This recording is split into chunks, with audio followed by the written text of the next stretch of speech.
ಬಹಳ ಸ್ನೇಹಪ್ರಿಯ, ಕನ್ನಡ ಪ್ರಿಯ, ಕನ್ನಡಕ್ಕೋಸ್ಕರ ಸುಮಾರು 2 ವರ್ಷಗಳಿಂದ ಹೋರಾಟ ಮಾಡ್ಕೊಂಡು ಆ ವ್ಯಕ್ತಿ ಇವತ್ತು ನಮಗೆ 50 ವರ್ಷಗಳಂತ ಹೇಳಿದ್ರೆ ಸುವರ್ಣ ಸಂಭ್ರಮ.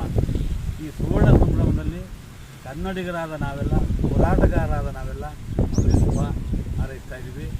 ಅವರ ಜೀವನ ಅಮೃತಮಯವಾಗಿರಲಿ. ಈಗ 50, 75 ಆಗಲಿ, 75, 100 ಆಗಲಿ, ಅವರು ಶತಮಾನೋತ್ಸವದ ಜೀವನದಲ್ಲಿ ಕಾಣಲಿ. ಅವರ ಕಾಣೋದ್ರಿಂದ ಕನ್ನಡದ ಕೆಲಸಗಳು ಹೆಚ್ಚು ಹೆಚ್ಚು ಆಗ್ತವೆ. ಹಾಗಾಗಿ ಕನ್ನಡದ ಸೇವೆಯನ್ನು ಅವ್ರು ಮಾಡಲಿ. ವಿಶೇಷ ಏನಪ್ಪ ಅಂತ ಹೇಳಿದ್ರೆ, ಇವತ್ತು ಅವರ ಹುಟ್ಟುಹಬ್ಬವನ್ನು ಪರಿಸರ ದಿನಾಚರಣೆಯಾಗಿ, ಪರಿಸರ ಸೇವೆಗಾಗಿ ಆಚರಣೆ ಮಾಡ್ತಾಯಿದ್ದಾರೆ. ಪರಿಸರ ನಮ್ಮದು ಹಸಿರು ನಮ್ಮೆಲ್ಲರ ಉಸಿರು. ಪರಿಸರವನ್ನು ನಾವು ಕಾಪಾಡಿದ್ರೆ ಪರಿಸರ ನಮ್ಮನ್ನು ಕಾಪಾಡುತ್ತೆ.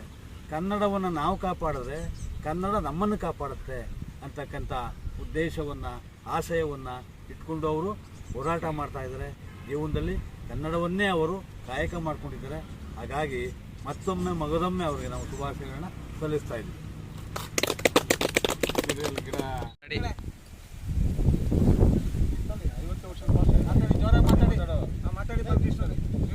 ನಮ್ಮ ಆತ್ಮೀಯ ಗೆಳೆಯರಾದ ಡಿ.ಬಿ. ಪರಮೇಶ್ವರ್ 50ನೇ ವರ್ಷದ ಹುಟ್ಟುಹಬ್ಬವನ್ನು ಭಾಳ ಸರಳವಾಗಿ ಮತ್ತು ಭಾಳ ವಿಶೇಷವಾಗಿ ಆಚರಣೆ ಮಾಡ್ತಾರೆ. ಸುಮಾರು ಒಂದು 50 ಗಿಡಗಳನ್ನು ನೆಟ್ಟಿ ಇವತ್ತು ಎಲ್ಲ ನಮ್ಮ ಏನು ಇವತ್ತು ಗಣ್ಯ ವ್ಯಕ್ತಿಗಳಿದ್ದಾರೆ ಆ ಭಾವಚಿತ್ರಗಳನ್ನೆಲ್ಲ ಇಟ್ಟು ಇವತ್ತು ಮಾಡ್ತಾ ಇರೋದು ಭಾಳ ಸಂತೋಷ ಆಗ್ತದೆ. ಭಗವಂತ ಇದೇ ರೀತಿಯಾಗಿ ಸ್ಫೂರ್ತಿಗೊಂಡು ಮತ್ತು ಅವರು ಸಹ ಭಾಳ ಹೋರಾಟಗಳನ್ನು ಮಾಡ್ಕೊಂಡ್ಬಂದಿದ್ದಾರೆ. ತಮ್ಮ ಯಾವುದೇ ಒಂದು ಯಾವುದೂ ಸಹ ಪ್ರಚಾರ ಇಲ್ಲದೆ ತಮ್ಮದೇ ಆದಂಥ ಒಂದು ಚಾನಲ್ ಮಾಡ್ಕೊಂಡು ಆ ಚಾನಲ್ಗೆ ಕರ್ನಾಟಕಾದ್ಯಂತ ಬಂದಿದ್ದಾರೆ.